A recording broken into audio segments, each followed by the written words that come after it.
certificate-less president. The first prime minister that came from the north, Tafawa Balewa, a well-educated person, very articulate. I admire him. I went to one of his campaigns when I was growing up with my dad. Then you went from Tafawa Balewa to who? To Shagari? No, to Gowon. From Gowon to Shagari, from Shagari to Buhari, from Buhari to IBB, from IBB to what do you call him? Abacha. From Abacha to now to a sick man who was now well to be a leader, who was very sick, very intelligent man, but it was not healthy. Then from that, we now have Buhari. You can see that the digression is being a digressive system when it comes to picking leaders from the north. The only good leaders we have had in Nigeria was Obasanjo. He balanced the budget, okay? He got along with people all over the world, and he brought investment to Nigeria. By the time he left office, we had no debt. He paid off all Nigerian debt, and our exchange rate was far better than what we have today. So yes, we have quality, intelligent people, well-educated people from the South. So we will not have leadership problem. You say that now, but remember that Muhammadu Buhari would not have won the 2019 election and indeed the 2015 election without the support of the Southwest. Already, it was obvious that the Southeast were biased against him, but he got enough votes from the Southwest to overturn the bias of the Southeast.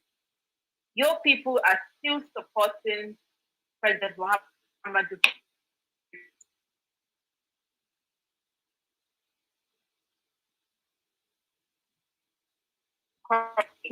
What do you mean, my people? Nigerians made a mistake, okay? They thought they were voting for somebody who has been a former head of state with experience, and he made so many promises. He said he would make the naira equal to the naira. He will provide all this and all that, okay? And many people bought into it. But now everybody have seen that it was all whitewash.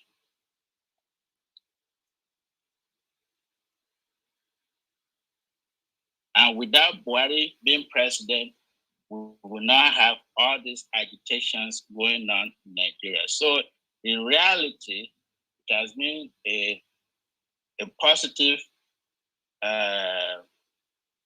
something positive there's something positive coming out of it for all Nigerians, especially southern Nigerian people.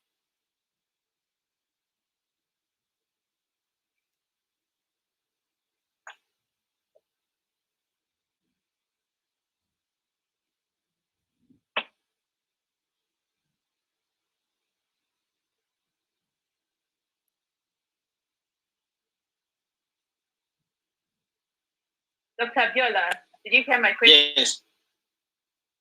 Okay, yes. I was saying before I left, before the network had issues again, I was saying that Oduduwa Republic, do you think is a popular belief and agitation among the southwestern Nigeria, in Western people in Nigeria? Because most of the agitations you're talking about are people that are living outside Nigeria, the ones that are abroad. Or do you think that the people living currently in Yoruba land, Nigeria, support this movement? Because, like I was trying to say, Muhammadu Buhari would not have won the elections without the support of the Southwestern people, without the support of the Southwestern people. I am surprised you asked that question, because if you notice all the rallies that Sunday Igboho had before he left Nigeria, there were thousands of people everywhere he went. And that was why they were so afraid. Just wait 1 second. They were so afraid of him pulling a big crowd in Lagos that they had to go and raid his house 3 days before that, because they know if he goes to Lagos and pull that kind of a bigger crowd than anywhere else, that is the end of their government. And that's why they sent assassins to his house 3 days before that rally. Yes, many people in Yoruba land are ready for the independence. We're ready to move. We're ready to have our own country. Okay? If you listen to some of the speeches that some of our leaders are making lately, they are no longer talking about restructuring. We want self-determination. Restructuring is not going to do anything. It's not going to work. Okay, so one of the other self-determination activists, Nnamdi Kanu, agitated for Biafran Republic, or the existence of Biafran Republic, that I thought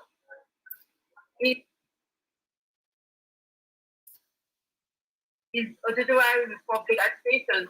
Do they have any plans to assist Nnamdi Kanu in his agitation?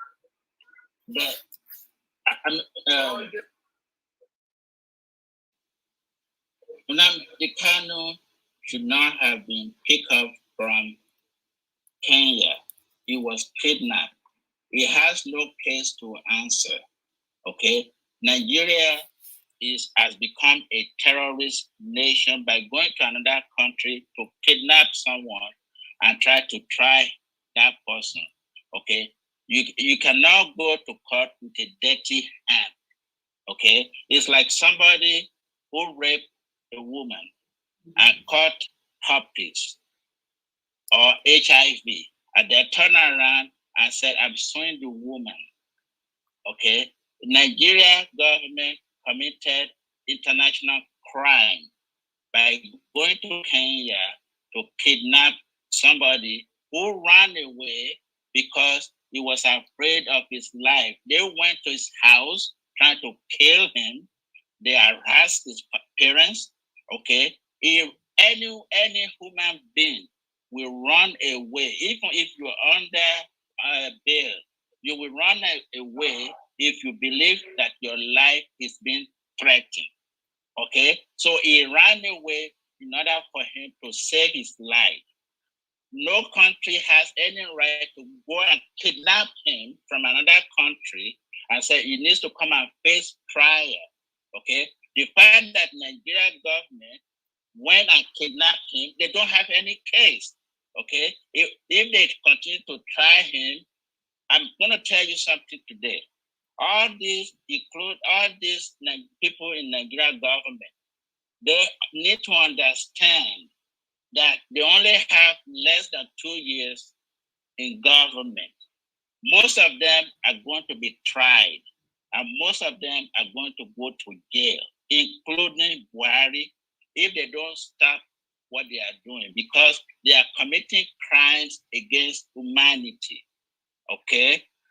The jurisdiction of crimes against humanity extend beyond Nigeria. Okay, so once they leave office, I'm telling them, I'm saying this so that they would think, because some of them are so much in power that they can allow power to go into their head, and they are not thinking rationally, including Malami, including Buhari, all of them will be, including Inspector General of Police, including the army chiefs. All of those people are going to be picked up when they leave office. They're going to be tried, and they're going to go to jail for committing crimes against humanity. That's okay. That's the law. That is the international law. You cannot go and send people to go and kill somebody, and you're a president, and you see that the people are being slaughtered. There's a genocide going on, and you're allowing it to happen. And those who are committing the genocide, you are giving them free pass. That means you are complicit in the crimes against humanity. You don't have to be the one who pulled the trigger, okay? Just because you knew it was going to happen, you knew it's happening, and you did absolutely nothing to stop it. When they leave office, we're going to make sure they are picked up. They are, you know where Taylor is right now. Taylor's in jail, okay? There are so many former presidents that are in jail, okay? So they're going to be picked up. They're going to be charged. There's so much evidence against them, and they're going to spend the rest of their life in prison.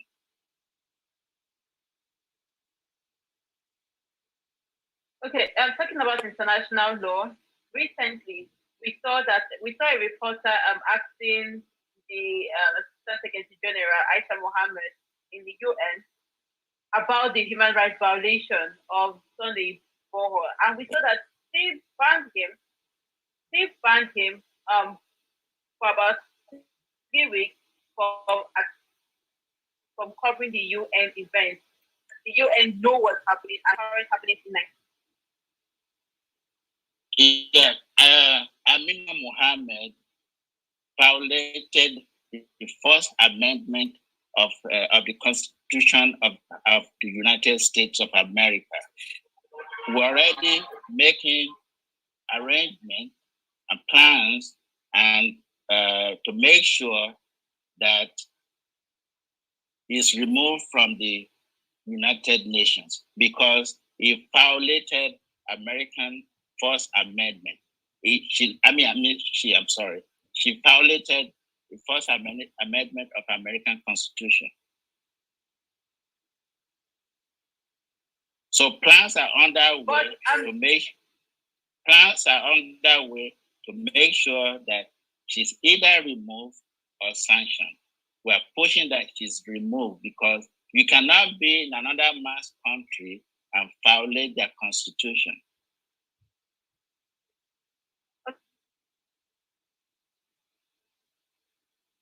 Okay.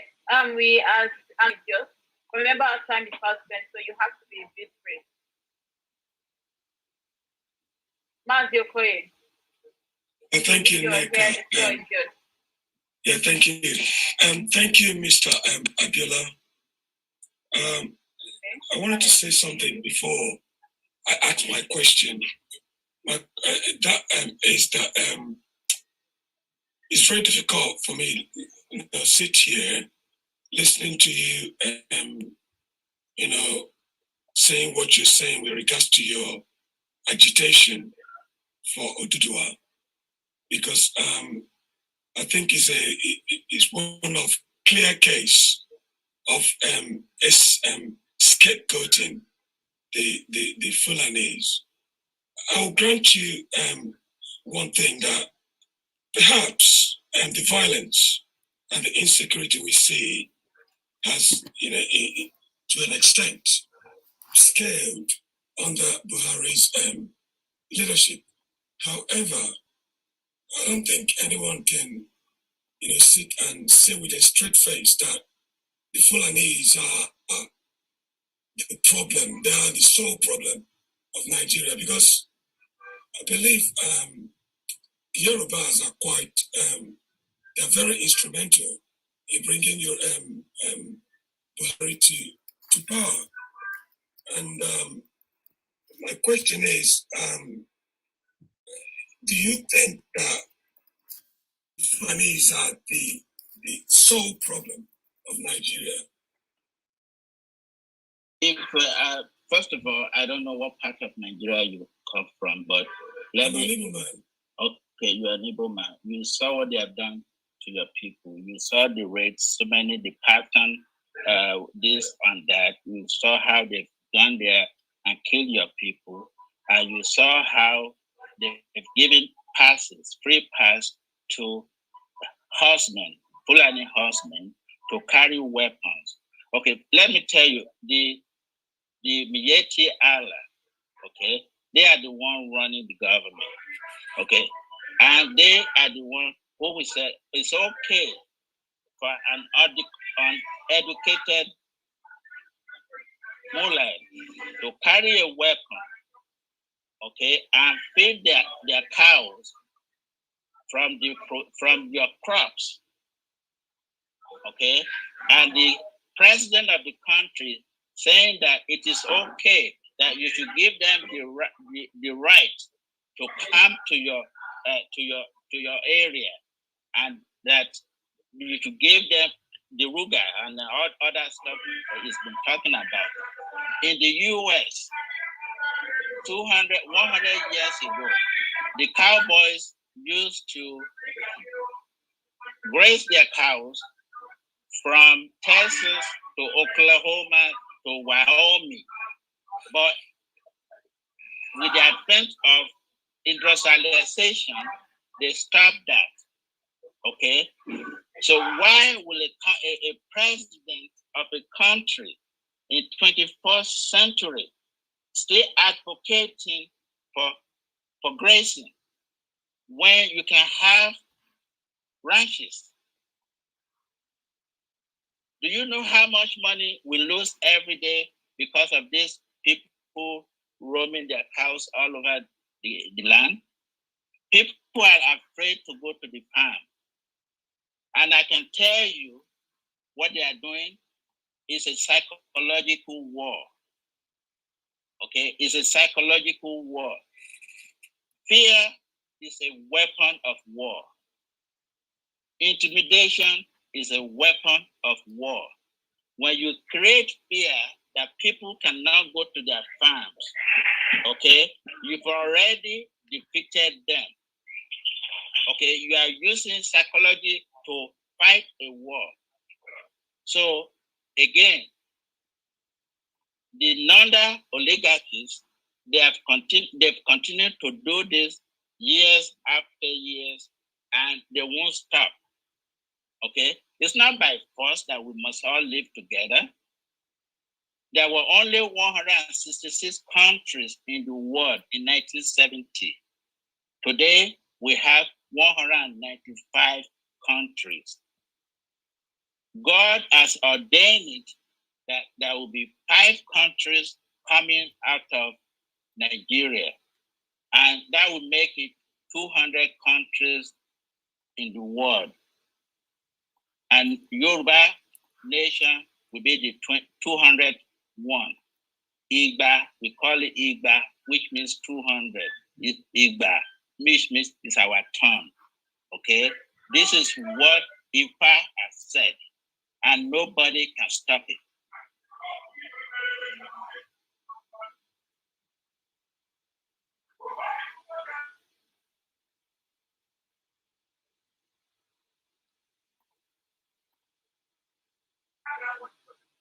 Okay, and I'm trying to accommodate Dr. Biola.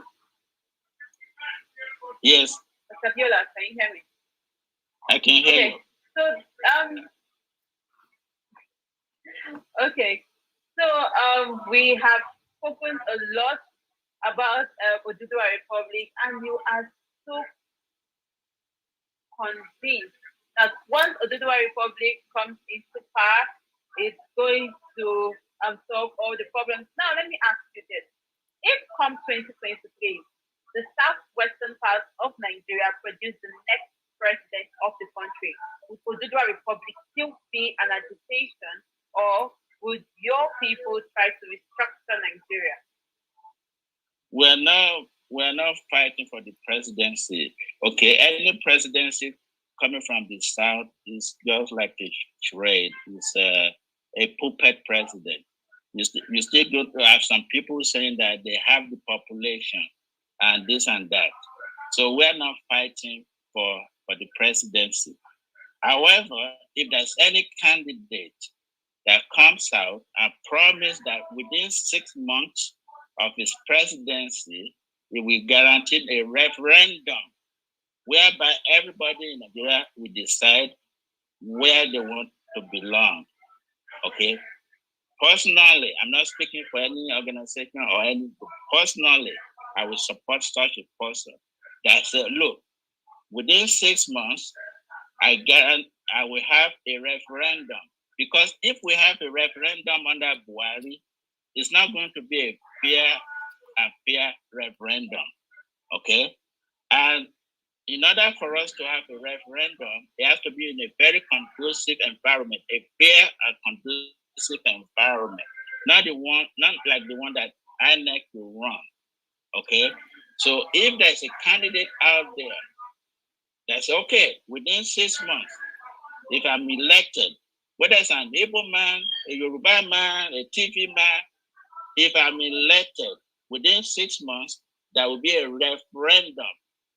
Okay, I will support that person. And that person has to say, look, after 6 months, if I don't conduct the referendum, I will resign.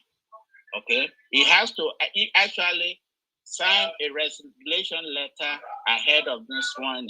That in 6 months, there will be a referendum. If I don't do it, kick me out of office in 6 months.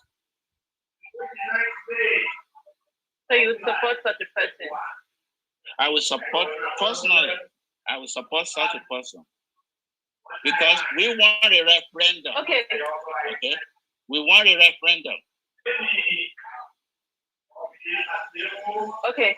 So if you notice, the struggle is between northeast, northwest, north, southeast, southwest, and the north.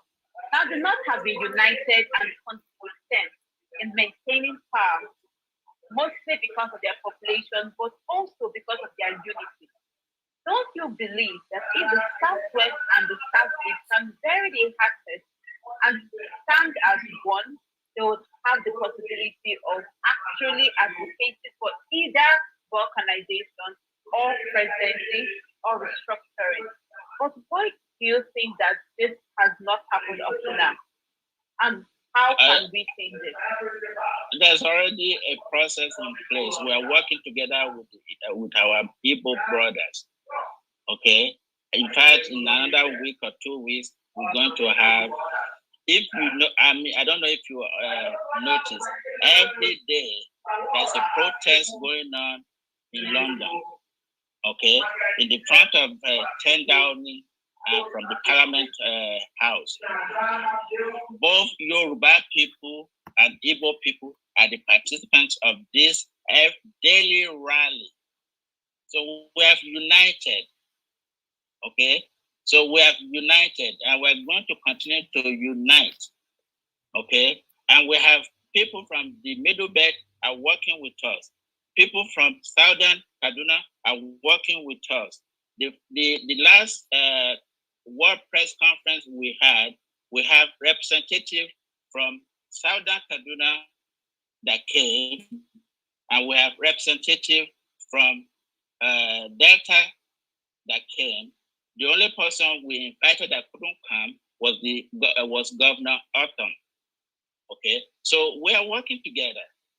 Okay, the days that everybody thinks that southern people cannot unite together, those days are over, and it is a mirage that some people believe that all of the North are united.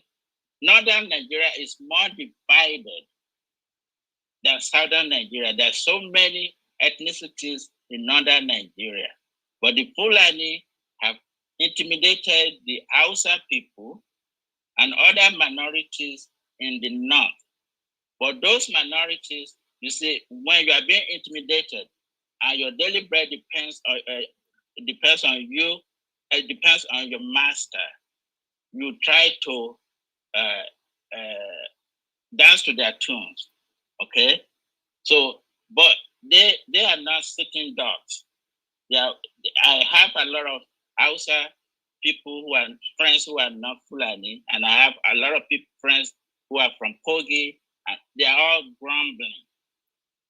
Okay, they are all grumbling that these Fulani people came and replaced their kings, their lords, and put emirs there, and now they are treating them like second-class citizens, and they want to continue that. They want to continue that all the way to southern Nigeria. Can you believe in 21st century somebody actually saying we want to go and dip the Quran in the ocean?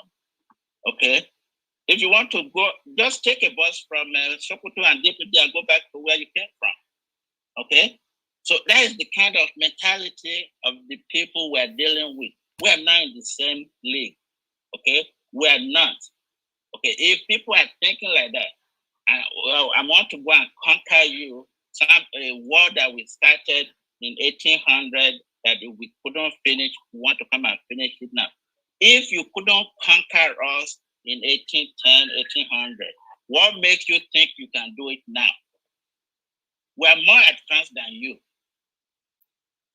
So what makes you think you can now come and take over Yoruba land?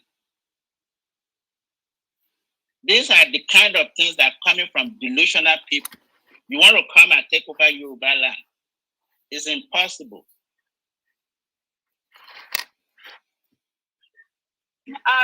Okay, so our time is fast spent. We'll just allow you to round up any last words you want to say before we sign off. Well, thank you very much, Augusta. Right now, Nigeria is a jungle. Everyone is fighting one another. The Fulani have dug themselves in. They have surrounded southern states. They want to conquer us, but they cannot.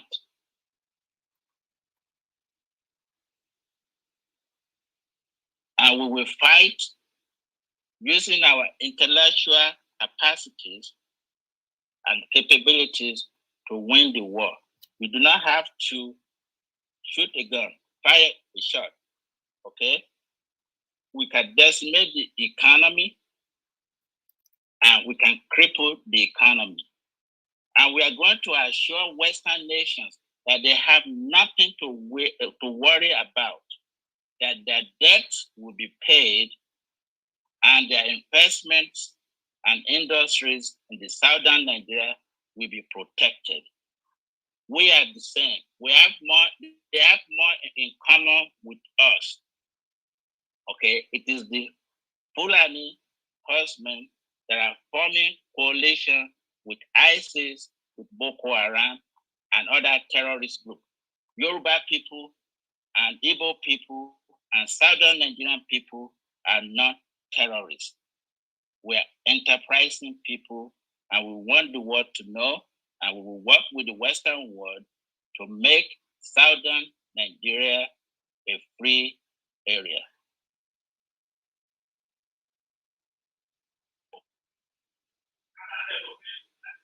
Okay, and that will mark the end of today's exclusive. Sorry, I was a break in transmission towards the end of your closing remarks. Remember that this has been Alubar Television. You do follow us on Twitter, Instagram, Facebook, especially Facebook and YouTube. Don't forget to like and subscribe because this video is going to be available on Facebook and YouTube. Also remember to follow me, Augusta Neka, on all social media platforms. And do remember to stay with us and join us on our next exclusive interview. Today we have been discussing It's Over for Nigeria, Time for Oduduwa Republic. And our guest has been Dr. Akeem Abiola. Thank you very much for coming.